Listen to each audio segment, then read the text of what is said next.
صفحہ نمبر 318 حدیث نمبر 660 کے مضامین کی تفصیل گزر چکی ہے، بلکہ حدیث نمبر 661 میں بھی وہی مضمون ہے، اس لیے اس کے تکرار کی انشاءاللہ ضرورت نہیں ہے۔ ام المومنین سیدہ عائشہ رضی اللہ تعالی عنہ بیان کرتی ہے، مرہ رسول اللہ صلی اللہ علیہ وسلم علی یہودیۃ یبکی علیہا اہلہا، ایک یہودیہ کے پاس سے گزرے رسول اللہ صلی اللہ علیہ وسلم، جس کے فوت ہونے کی وجہ سے اس کے گھر والے اس پر رو رہے تھے۔ فقال، آپ صلی اللہ علیہ وسلم نے فرمایا، انہم لیبکون علیہا وانہا لتعذب فی قبرہا، یہ اس پر رو رہے ہیں اور وہ اپنی قبر میں عذاب پا رہی ہے، وہ اپنی قبر میں عذاب پا رہی ہے۔ تو پیچھے تفصیلی بات ہو چکی ہے انشاءاللہ۔ احادیث کا جب ہم مطالعہ کرتے ہیں تو ہمیں یہ پتہ چلتا ہے کہ عذاب قبر کے حوالے سے یا مراحل قبر اور برزخ کے حوالے سے نبی کریم صلی اللہ علیہ وسلم کو جو معلومات اور رہنمائی اللہ کی طرف سے ملی وہ مرحلہ وار ملی۔ کئی ایک مسائل ہیں کہ جن کے متعلق آپ صلی اللہ علیہ وسلم پہلے ان سوالات کے جوابات دیگر دیا کرتے تھے، پھر آپ صلی اللہ علیہ وسلم کو اطلاع ملی تو آپ صلی اللہ علیہ وسلم نے پھر جواب بدل دیا۔ جیسا کہ پیچھے گزر چکا ہے، آپ صلی اللہ علیہ وسلم سے ان بچوں کے متعلق پوچھا گیا کہ جو کفار کی اولادیں ہیں، بلوغت سے پہلے وفات پا جاتی ہیں، ان کا کیا بنے گا؟ تو آپ صلی اللہ علیہ وسلم مختلف نوعیت کے جواب دیا کرتے تھے۔ جو جوابات احادیث میں مذکور ہیں ان میں ایک یہ ہے کہ اللہ بہتر جانتا ہے کہ انہوں نے آگے جا کر کیا کرنا تھا۔ ایک جواب یہ بھی مذکور ہے کہ ہم تبع لآبائہم، جو انجام ان کے والدین کا وہی انجام ان کا شمار ہوگا۔ ایک جواب یہ بھی مذکور ہے کہ انہیں روز قیامت امتحان میں ڈالا جائے گا، اس وقت کامیاب ہو گئے تو کامیاب، اس وقت ناکام ہوئے تو ناکام۔ اس طرح کے جوابات آپ صلی اللہ علیہ وسلم دیا کرتے تھے۔ بعد میں آپ صلی اللہ علیہ وسلم فرماتے ہیں، میں نے اللہ سے التجا کی یا اولاد آدم علیہ السلام کی اولاد میں جو بچے بلوغت سے پہلے فوت ہو جاتے ہیں، اللہ تو اپنا کرم فرما انہیں جنتی بنا دے۔ تو اللہ نے انہیں جنتی بنا دیا، اللہ نے انہیں جنتی بنا دیا۔ پہلے آپ صلی اللہ علیہ وسلم کو اس جواب کی تفصیل کا علم نہیں تھا، تو آپ صلی اللہ علیہ وسلم وہ جواب دیتے تھے۔ پھر تفصیل کا علم آ گیا تو آپ صلی اللہ علیہ وسلم نے جواب بدل دیا۔ عین اسی طرح رسول اللہ صلی اللہ علیہ وسلم سے کئی ایک مسائل ہیں جن میں آپ صلی اللہ علیہ وسلم نے جواب اسی طرح ہی دیا۔ آپ کے سامنے ضب رکھا گیا، ضب سانڈا بنا ہوا رکھا، میمونہ رضی اللہ تعالیٰ عنہ کی بہن ام حفیظ رضی اللہ تعالیٰ عنہ کچھ سانڈے، کچھ پنیر اور کچھ گھی وغیرہ رسول اللہ صلی اللہ علیہ وسلم کے لیے اپنے علاقے سے تحفے میں لے آئیں۔ آپ صلی اللہ علیہ وسلم کے سامنے رکھا گیا، آپ تناول کرنے لگے تو ام المومنین فرماتی ہیں، میں نے کہا کہ اخبروا رسول اللہ صلی اللہ علیہ وسلم، آپ صلی اللہ علیہ وسلم کو بتاؤ تو صحیح کہ یہ کھانے میں کیا ہے۔ بتایا گیا کہ یہ تو سانڈا ہے۔ آپ صلی اللہ علیہ وسلم نے ہاتھ پیچھے کر لیا۔ سیدنا خالد بن ولید رضی اللہ تعالیٰ عنہ بھی اس دسترخوان پر موجود ہیں، ام حفیظ کے بھانجے ہیں، میمونہ رضی اللہ تعالیٰ عنہ کے بھی بھانجے ہیں۔ نبی صلی اللہ علیہ وسلم خالد بن ولید رضی اللہ عنہ کے خالو، خالد بن ولید کی ماں اور ام المومنین میمونہ رضی اللہ عنہ بھائی بہنیں۔ خیر آپ صلی اللہ علیہ وسلم سے پوچھا گیا کہ کیا حرام ہے؟ آپ نے فرمایا نہیں، ولکن لا یکون بارض قومی، میری قوم کی سرزمین پر نہیں ہوتا، تو اس لیے مجھے اندیشہ ہے، میں اسے پسند نہیں کرتا۔ آپ نے نہیں کھایا اور آپ اس کی انگلیاں گننے لگے، آپ اس کی انگلیاں گننے لگے کہ پوری 5 ہے تو 5 تو انسانوں کی ہوتی ہیں، اس کی بھی 5 انگلیاں ہیں۔ اسی طرح چوہے کے حوالے سے آپ صلی اللہ علیہ وسلم نے فرمایا کہ مجھے ڈر ہے کہ کہیں یہ کسی ممسوخ نسل کا تسلسل نہ ہو، یعنی ایسی قوم کا تسلسل نہ ہو جنہیں اللہ رب العزت نے عذاب دیا، ان کے چہرے اور شکلیں بگاڑ دی، جانوروں میں بدل دیا اور اسی کی نسل چلتی رہی، اسی کی نسل۔ چوہوں کے حوالے سے آپ کو یہی تردد تھا کہ کہیں یہ منسوخ کی نسل نہ ہو۔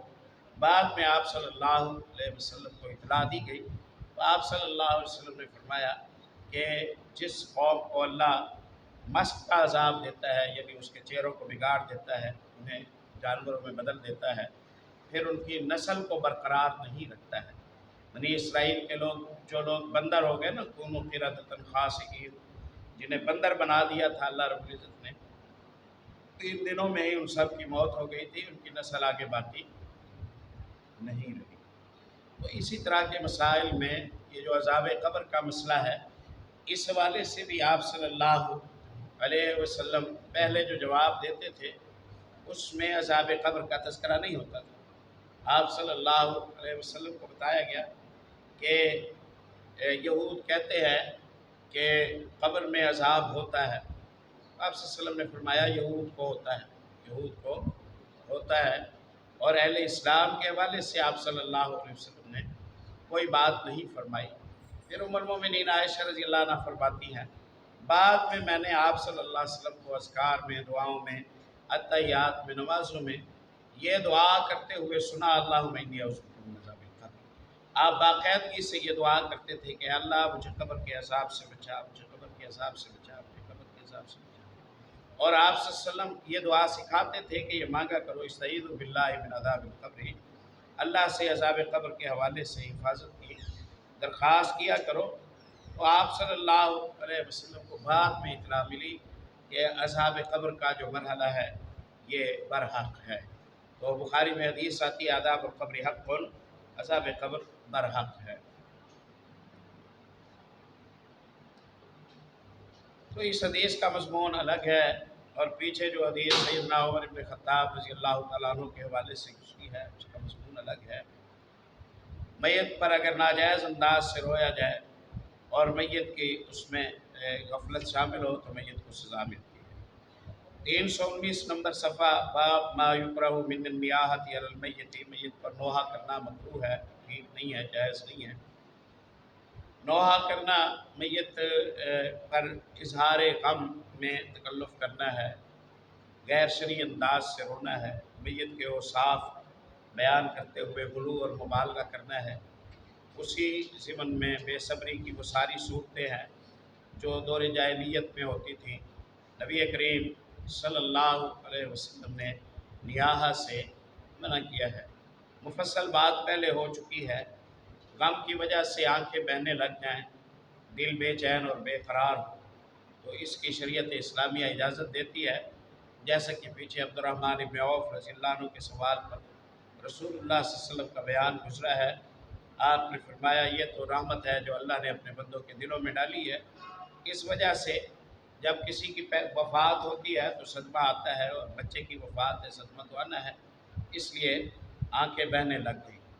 اس کے ساتھ گناہ کی آواز ہو، گناہ کے جملے ہوں، اور مایوسی کا انداز ہو، نافرمانی ہو، گریبان پھاڑنا ہو، چہرہ پیٹنا ہو، ان سب کا محمد رسول اللہ صلی اللہ علیہ وسلم کی تعلیمات کے ساتھ کوئی تعلق نہیں ہے۔ ان سب کا تعلیم نبوی کے ساتھ کوئی تعلق نہیں ہے۔ احادیث میں کہیں کوئی اس طرح کا مفہوم آئے کہ جس میں صدمے کی وجہ سے کسی نے اپنے ران پر ہاتھ مارا تو وہ یا چہرے پر ہاتھ مارا یا پیشانی پر صدمے کی وجہ سے ہاتھ رکھا تو وہ مروج ماتم اس سے مراد لینا، یہ حدیث کے مضمون میں یہ حدیث کے مضمون میں یہ یہ جسارت ہے، یہ حدیث کے مضمون میں حیران کن جسارت ہے، اور یہ حدیث کو اس کے مضمون سے بدلنے والی بات ہے، یہ اس حدیث کے مضمون کو پھیرنے والی بات ہے۔ رسول اللہ صلی اللہ علیہ وسلم کے صحابہ اکرام غموں اور صدموں کی صورت میں ایسا نہیں کیا کرتے تھے، اور استدلال میں غلو کرنا یہ علامات قیامت میں سے ہے، استدلال میں غلو کرنا علامات قیامت میں سے ہے، بات کہیں کی ہو اسے کہیں اور لے جانا، اس کے معنی کو پھیر دینا، یہ ناجائز ہے، ہمیں محتاط ہونا چاہیے۔ اور ایسا تب ہوتا ہے پیارے بھائیوں کہ جب ہم پہلے سے کوئی نظریہ بنا لیتے ہیں اور ٹھان لیتے ہیں کہ اسے ثابت کرنا ہی کرنا ہے، اب اس کے لیے سیدھے سادے دلائل اگر ہمیں نہیں ملتے تو پھر ہم موڑ توڑ کے دلائل جہاں بنتے ہوں جہاں نہ بنتے ہوں ہم زبردستی کا استدلال کرنے لگ جاتے ہیں، ایسی کوئی بات نہیں ہے۔ ابراہیم علیہ السلام کے پاس فرشتے آئے، لوط علیہ السلام کی قوم کو جو عذاب دینے کے لیے آئے تھے نا، وہ پہلے ابراہیم علیہ السلام کے پاس آئے، قال سلام قوم منکرون، سلام دعا ہوئی، کہا میں پہچانتا نہیں ہوں تمہیں، کون ہو تم؟ خیر مہمان تھے، جو بھی ہو مہمان کا حق ہے اسے کھانا کھلایا جائے۔ فراغ الی اہلہ فجاء بعجل سمین، گھر گئے اور گھر جا کے ایک بچڑا ذبح کیا اور اسے بھوننے کا کہا، بھون دیا گیا، روسٹ کر کے بچڑا لا کر سامنے رکھ دیا۔ اجنبی مہمانوں کے لیے خلیل اللہ علیہ السلام نے بچڑا بھون کے سامنے رکھا، معلوم نہیں تھا کہ یہ تو اللہ کے فرشتے ہیں، یہ تو اللہ کے فرشتے ہیں۔ اللہ اکبر! ہم کس کس مقام پر عقیدے اور نظریے کے جو اسباق ہیں ان پر توجہ کریں گے۔ یہ ابراہیم علیہ السلام کے گھر میں ہیں، انسان کی شکل میں ہیں اللہ کے فرشتے، کہاں سے آ رہے ہیں ابراہیم علیہ السلام کے علم میں یہ نہیں ہے، کہاں جانے کا ارادہ ہے یہ بھی علم میں نہیں ہے، آرڈر کیا لائے ہیں یہ بھی ان کے علم میں نہیں ہے، فرشتے ہیں کھانا کھاتے ہیں یا نہیں کھاتے ہیں یہ بھی ابراہیم علیہ السلام کے علم میں نہیں ہے۔ کیا ابراہیم علیہ السلام کی شان کم ہو گئی کیونکہ عالم الغیب اور شہادہ نہیں؟ حوصلہ کریں، حوصلہ کریں، حوصلہ کریں، ضرور اللہ کی صفتیں منوا کر اللہ کی صفتیں دے کر شان بلند ہوتی ہے کیا؟ اللہ کی صفتیں مخلوق میں مانی جائیں تو اللہ کی توہین ہو جاتی ہے، اللہ کی صفتیں مخلوق میں کیوں مانی جائیں؟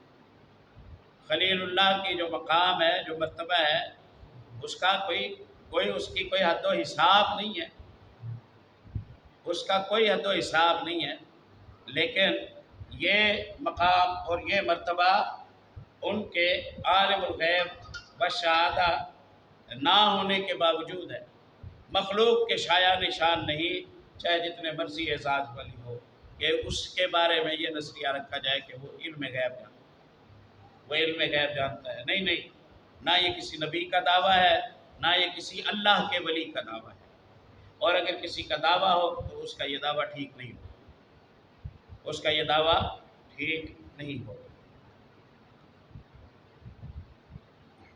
قل لا اقول لكم عندي خزائن الله ولا اعلم الغیب ولا اقول لكم انی ملک، فرما دیں میں نہیں کہتا تمہیں کہ عندي خزائن اللہ، میرے پاس اللہ کے خزانے ہیں، تمہیں خزانوں کی ضرورت ہے تو آؤ مجھ سے مانگو میں تمہیں خزانے دوں گا، ولا اعلم الغیب، نہ میں تمہیں یہ کہتا ہوں کہ میں غیب جانتا ہوں، ولا اقول لكم انی ملک، نہ میں یہ کہتا ہوں کہ میں فرشتہ ہوں۔ ہمارے پیارے بھائی نظریہ پہلے بنا لیتے ہیں اور وہ کہتے ہیں نبی کی شان ہو، نبی رحمت للعالمین، رؤوف اور رحیم، عظمت و شان والے خاتم الانبیاء ہوں، اور پھر عالم الغیب نہ ہو، شان کم ہو جائے گی۔ اچھا جی، جتنی شان اللہ نے دی ہے آپ کو لگتا ہے اتنی کم ہے، پھر آپ کیا چاہتے ہیں؟ کہتے ہیں بڑھا دیں تھوڑی سی، چلو جی، کیا کیا صفتیں اور منوانی ہیں؟ اسماء حسنہ میں جو اللہ کی صفتیں تھیں نا وہ اٹھا کر نبی صلی اللہ علیہ وسلم. چلو جی ٹھیک ہے. اب عالم الغیب ہو گئے تو شان اونچی ہو گئی، عالم الشہادہ ہو گئے تو شان اونچی ہو گئی، حاضر و ناظر ہو گئے تو شان اونچی ہو گئی. نہیں نہیں پیارے بھائی، ایسے نہیں سوچتے، ایسے نہیں سوچتے. اللہ نے نبی صلی اللہ علیہ وسلم کے لیے جو منزلت اور جو مقام چنا ہے وہ اعلیٰ اور عرفہ ہے.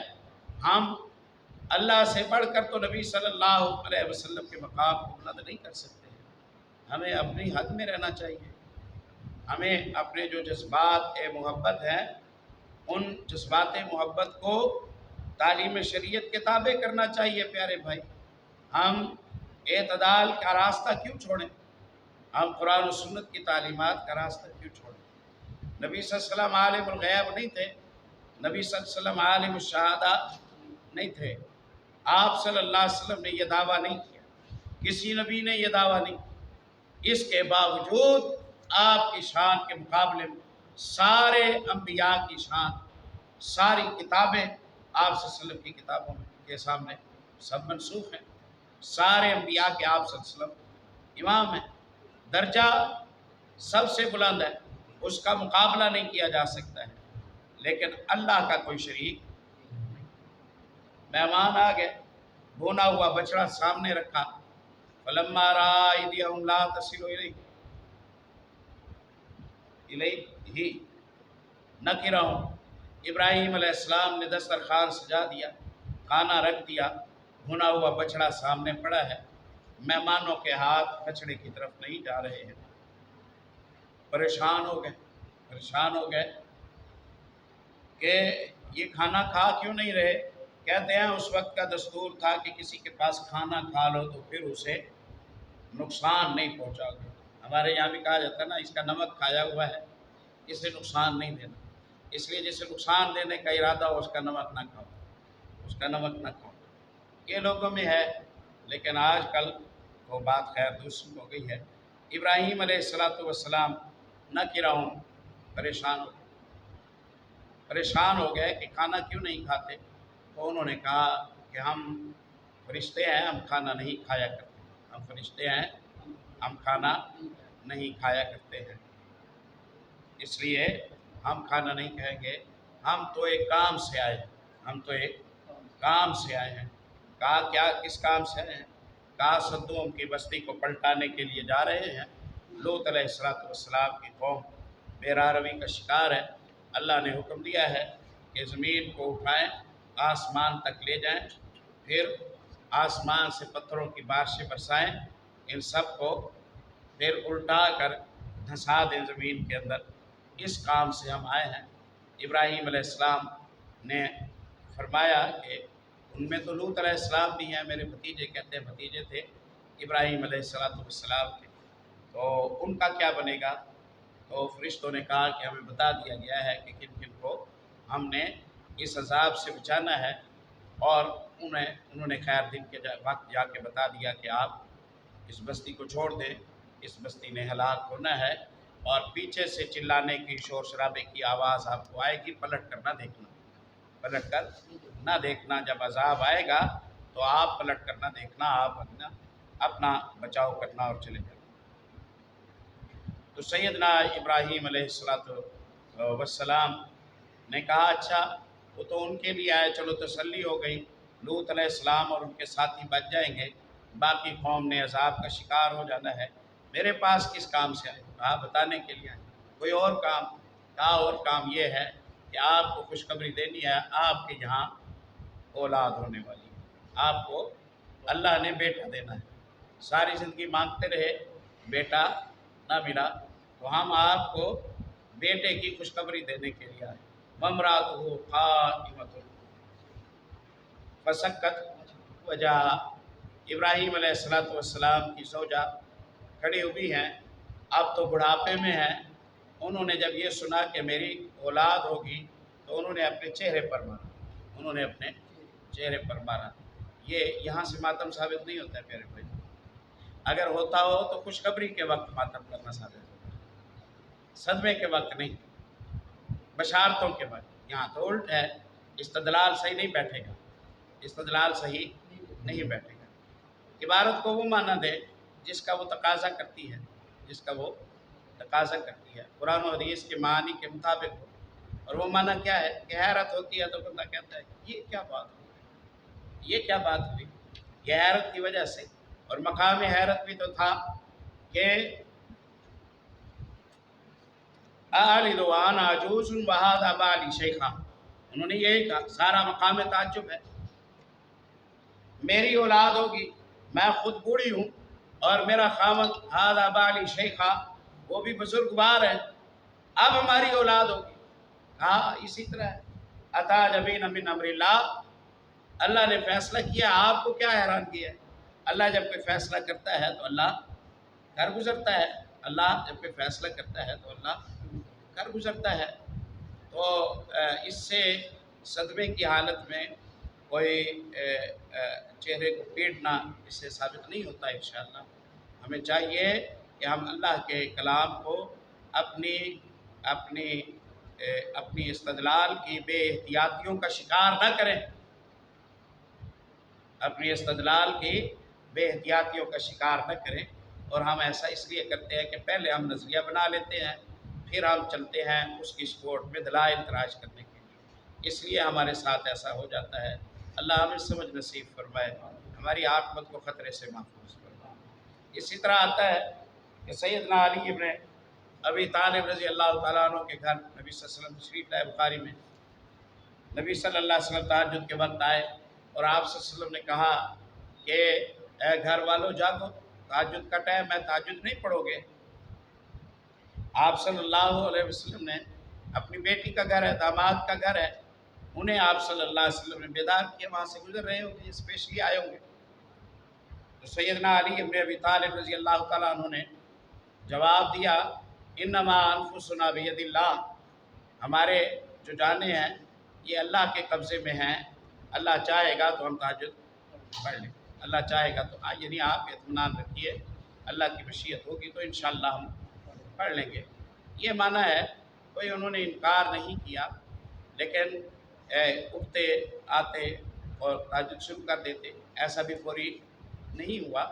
تو رسول اللہ صلی اللہ علیہ وسلم واپس پلٹے، اور حدیث میں بخاری میں آتا ہے کہ تعجب کی وجہ سے آپ صلی اللہ علیہ وسلم نے اپنے گھٹنے پر ہاتھ مارا یا اپنی ران پر ہاتھ مارا۔ تو یہ ران پر ہاتھ مارنا بھی تعجب کے ساتھ تھا، کسی صدمے کی وجہ سے نہیں تھا، یہ ران پر ہاتھ مارنا بھی تعجب کے ساتھ تھا، کسی صدمے کسی غم کو منانے کے لیے نہیں تھا، ایسا نہیں تھا۔ اس سے خود رسول اللہ صلی اللہ علیہ وسلم نے منع کیا ہے کہ صدمے کی وجہ سے کوئی بندہ اپنے چہرے کو پیٹے یا اپنے گریبان کو پھاڑے یا اپنے لیے ویل اور ہلاکت کا متلاشی ہو یا مانگے، یہ بات نبی کریم صلی اللہ علیہ وسلم نے منع فرمائی ہے۔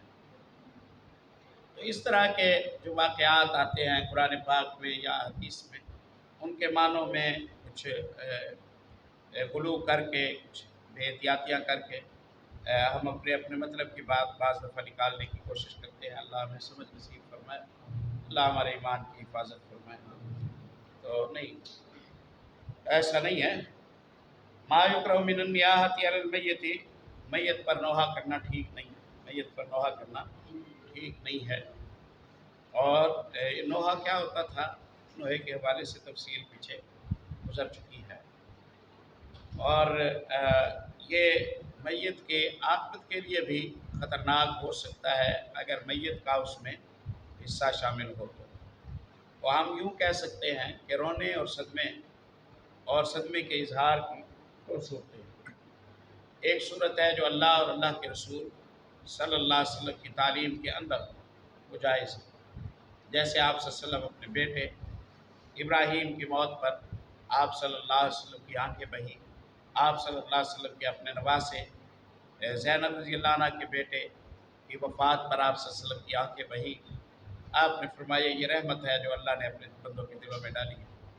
دوسرے رونے کی وہ صورت ہے جس میں آوازیں اونچی ہوں، جس میں ہاتھ چلیں، جس میں مایوسی ہو، جس میں اللہ سے بے امیدی ہو، جس میں میت کی غلو کے ساتھ تعریف ہو، جس میں میت کی شان بیان کرتے ہوئے زمین و آسمان کے قلابے ملا دیے جائیں، جس میں میت کو اللہ کی زمین پر ایک چلتا پھرتا فرشتہ اور معصوم عن الخطا قرار دیا جائے، جو غلو کی باتیں ہیں وہ ساتھ ہوں، تو غم اور صدمے کی یہ صورت منع ہے، غم اور صدمے کی یہ صورت منع ہے، اور اس کے ان بے احتیاطیوں کے بغیر وہ رونا جو شرعی حدود کے اندر ہو انشاءاللہ اس کی اجازت ہے۔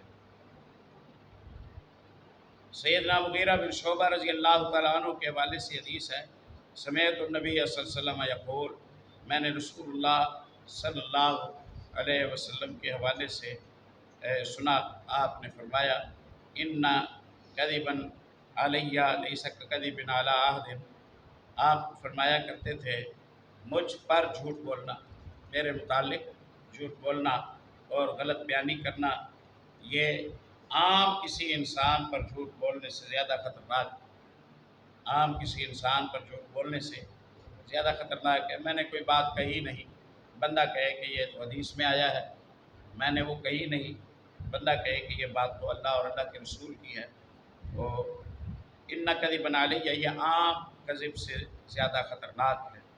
ان کذبا علیہ لیس کذب علی احد، مجھ پر جھوٹ بولنا کسی ایک پر جھوٹ بولنے کی طرح کا نہیں ہے۔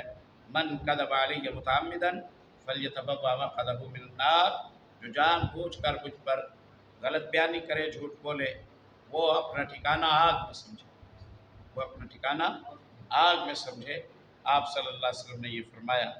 یہ مقدمے کے طور پر، تمہید کے طور پر، بات کی طرف توجہ دلانے کے طور پر یہ فرمان نبی صلی اللہ علیہ وسلم ذکر کیا سیدنا مغیرہ بن شعبہ رضی اللہ تعالیٰ عنہ نے، اور پھر آگے حدیث بیان کی تاکہ اس پر پوری توجہ ہو۔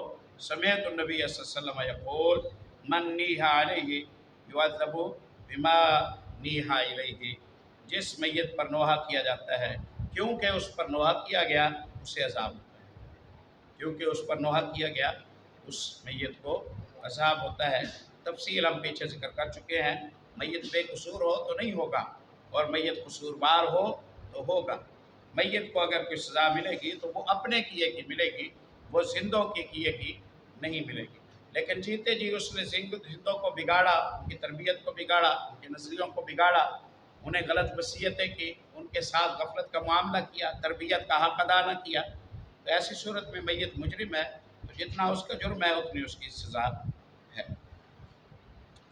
معنی کا تعین حدیث کے مضمون کے حوالے سے ہم اللہ کی رحمت سے پیچھے کر چکے ہیں، البتہ یہ جو حدیث کا ابتدائی حصہ سیدنا مغیرہ بن شعبہ رضی اللہ عنہ کے حوالے سے آیا ہے کہ مجھ پر جھوٹ بولنا عام بندے کی طرح نہیں ہے، من کذب علیہ متعمدا فلیتبوأ مقعدہ من النار، یہ حدیث متواتر کی مثالوں میں سے تقریباً یہ ثابت شدہ اور بالاجماع جو مثالوں میں سے ہے، وہ یہ ایک مثال ہے کہ یہ حدیث متواتر ہے، من کذب علیہ متعمدا فلیتبوأ مقعدہ من النار، 100 سے زیادہ صحابہ اکرام سے یہ الفاظ نبی کریم صلی اللہ علیہ وسلم کے حوالے سے مروی ہیں۔ اور من کذب علیہ متعمدا، جو جان بوجھ کر مجھ پر جھوٹ کہے، وہ اپنا ٹھکانہ آگ میں سمجھے، وہ اپنا ٹھکانہ آگ میں سمجھے۔ اب اس حدیث کے مضامین کے تحت یہ بھی جائز نہیں ہے کہ آپ شرعی مسئلہ خود اپنی طرف سے بنائیں اور اسے اللہ اور اللہ کے رسول کے نام لگا دیں، اور یہ بھی جائز نہیں ہے کہ آپ لوگوں کو شوق دلانے کے لیے، لوگوں کو نمازی بنانے کے لیے، لوگوں میں تقویٰ پیدا کرنے کے لیے، لوگوں میں اخلاقیات پیدا کرنے کے لیے خود سے کوئی باتیں بنائیں، آپ کی ہوتی تو لوگ توجہ نہ کرتے، آپ جھوٹ موٹ میں نبی صلی اللہ علیہ وسلم کے نام لگا دیں کہ یہ نبی صلی اللہ علیہ وسلم نے فرمائی ہے، لوگ آشش کر اٹھیں گے، لوگ توجہ کریں گے، لوگ عمل کرنا شروع کر دیں گے۔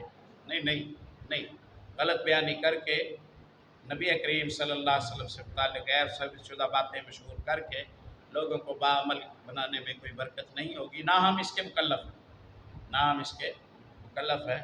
اس حوالے سے تھوڑی سی تفصیل انتہائی احتیاط کے ساتھ انشاءاللہ میں اگلے سبق میں ذکر کر دوں گا، کیونکہ محدثین، علماء اور فقہاء کا اس حوالے سے ایک مفصل اختلاف ہے، میں انشاءاللہ اس میں سے جو ہماری دانست میں بات ہے وہ آپ کے سامنے رکھوں گا۔ سبحانک اللہم و بحمدک۔